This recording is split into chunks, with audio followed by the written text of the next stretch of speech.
تو لڑکیوں سے جو حرام دوستیاں ہیں وہ بھی چرس اور ہیروئن کی طرح نشہ ہے. جو لوگ اس نشے میں پڑ گئے ان کی ظاہری خوشی کو نہ دیکھو.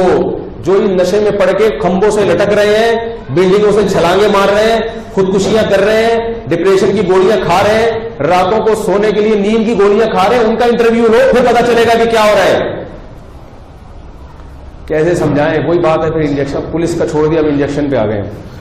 ذہن میں غیر کو گھسنے ہی نہ دو کہ پھر اس کو نکالنے میں ٹینشن ہو. دروازہ ہی بند کر دو بھائی. ہماری زندگی میں اس کے علاوہ کوئی آپشن. لڑکے مجھے فون کر کے کہتے ہیں حضرت وہ اتنی خوبصورت ہے کلیگ میرے پاس جاب کرتی, میں پاگل ہو گیا,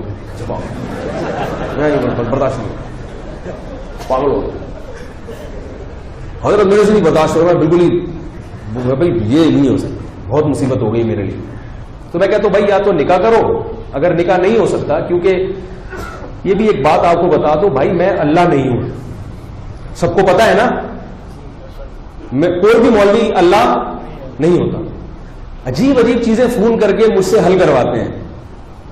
مجھے کئی لوگوں کی کال آتی ہیں حضرت وہ لڑکی کے ابا مان نہیں رہے, ساری کوششیں کر کے دیکھ لی, مان نہیں رہے. میں تم نے کوششیں کر کے دیکھی, نہیں مان رہے اللہ کے بندے, تو میں کیا کروں بھائی؟ کہہ رہے نہیں آپ کچھ ایسا بتائیں کہ وہ مان جائیں. کیسے بتاؤں یار؟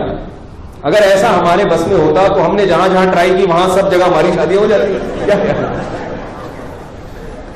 ہمیں بھی تو کئی جگہوں پہ دھتکارا گیا, کچھ جگہوں پہ ہو بھی گئی, کئی جگہوں سے دھتکارا بھی گیا. لوگ کہتے ہیں آپ نے اتنی شادیاں کی ہیں, آپ کے پاس کون سا گور ہے؟ میں نے کہا اگر ایک آدمی نے ایک شادی کی ہے, 100 جگہ سے ریجیکٹ ہوا ہوگا تو ایک جگہ ہوئی ہوگی. تو اگر کسی کی 3 ہے تو اس کا مطلب 3000 جگہوں سے ریجیکٹ ہوا ہے, 3000 جگہوں سے, پھر جا کے کہیں 3 ہوئی ہے. تو آپ کا کام ہے ٹرائی کرتے رہنا. جیسے بھیک مانگنے کا اصول ہے نا, ہر وقت مانگو, ہر ایک سے مانگو اور سب کچھ مانگو.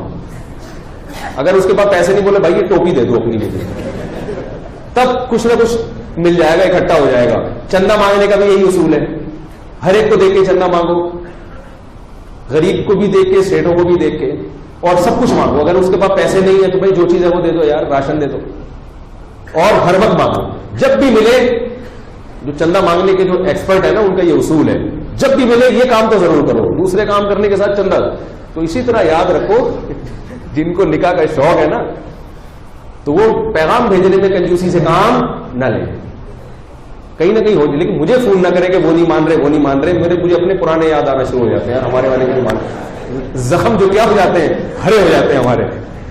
تو ہم کوئی خدا نہیں ہے بھائی جو آپ کی مشکلات کو حل کریں. آپ نے پیغام بھیج دیا, قبول ہو گیا, بہت اچھی بات ہے, نہیں ہوا کوئی بات نہیں یار, کہیں اور ٹرائی کرو.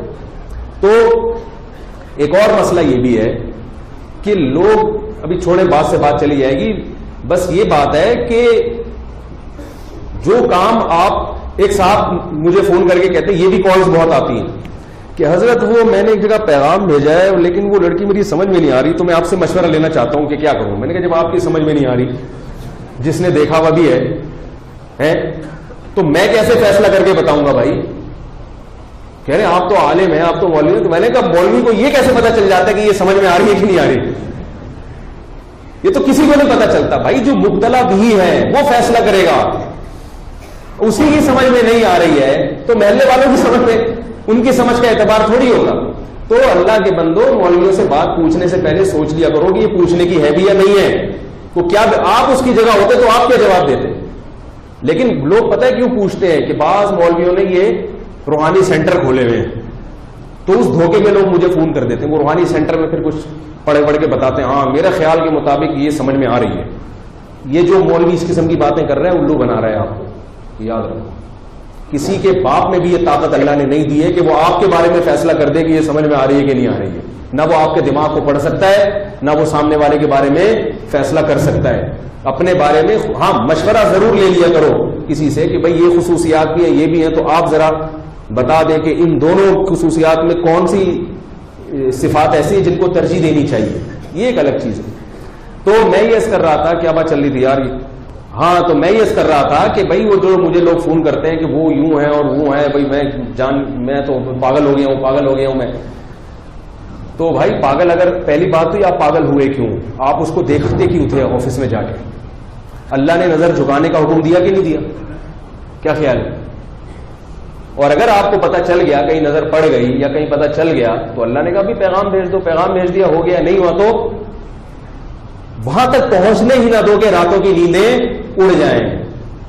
یہاں تک جو آپ نے اپنے آپ کو پہنچایا ہے تو یہ یقیناً گناہ کیا ہے آپ نے، آپ اضافی بے تکلفی کے مرتکب ہوئے ہیں، آپ نے کہہ کے لگا کے گپے، ورنہ کوئی بھی ایسا نہیں ہوتا کہ بہت کوئی خوبصورت ہوتے ایک دم لٹو ہو جائے۔ جب تک آپ نے بے تکلفی والا معاملہ نہیں کیا ہوگا، گپے نہیں ماری ہوں گی، ناجائز کی طرف نہیں گئے ہوں گے، لٹو ہونے کا واقعات عام طور پر وجود میں نہیں آتے۔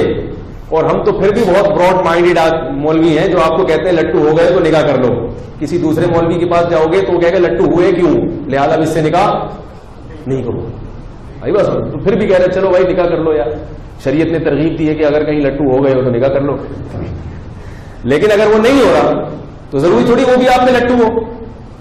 اب وہ مجھے فون کر رہے ہیں کہ جیسے میں لٹو ہوں اس کو بھی لٹو کروائیں، یہ نہیں ہو سکتا بھائی، یہ ہمارے پاس ایسی، یہ تو پولیس بھی نہیں کروا سکتی، ہم کہاں سے کروائیں گے؟ تو حرام کی طرف جب آپ جاؤ گے تو سب سے پہلا نقصان، اللہ آپ کے دل کا سکون چھین لے گا۔ اور یہ سوچ لیا کرو جب کوئی خوبصورت چہرہ نظر آئے نا جس پہ لٹو ہو رہے ہو، اور پھر یہ آئے گی یہ میرے ہاتھ سے نکل گئی تو کہیں اور شادی کر لے گی، تو ذہن میں ایک چیز سوچ لیا کرو، سکون آ جائے گا۔ بولے یار کہیں بھی شادی کرے گی مرے گی بڈھی ہو کے، یہ ہمیشہ نہیں ہے، یہ ڈسٹیمپر ہے جو فرشتوں نے تھوڑے دن کے لیے، ابے بھائی تھوڑے دن کا ڈسٹیمپر ہوتا ہے یہ، اس کے بعد 10 15 20 سال کے بعد ختم۔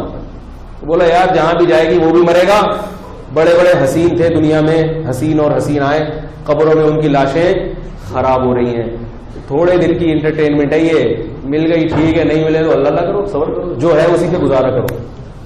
ہمارے حضرت ایک بات فرمایا کرتے تھے کہ اگر کسی کو چڑیل جیسی بھی بیوی ملی ہے نا، بصورت مل گئی، کوشش کریں اچھی ملے، لیکن اب ہو گئی، ٹھیک ہے نا، تو ہونے کے بعد کے حکام کچھ اور ہے، ہونے سے پہلے کے حکام جب تک نہیں ہوئی تو اچھے سے اچھا تلاش کرو، اور اخلاق کو ترجیح دے انسان شکل پر، اخلاق اچھے پہلے دیکھے، شکل و صورت دوسرے نمبر کی چیز ہے۔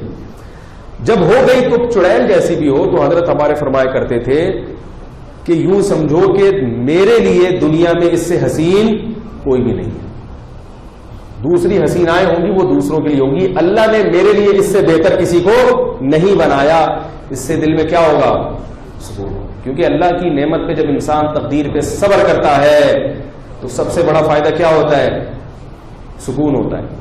اور جس آدمی میں یہ قناعت نہیں ہے اس کو کیسی ہی نعمتیں مل جائیں اس کو سکون نہیں ملتا۔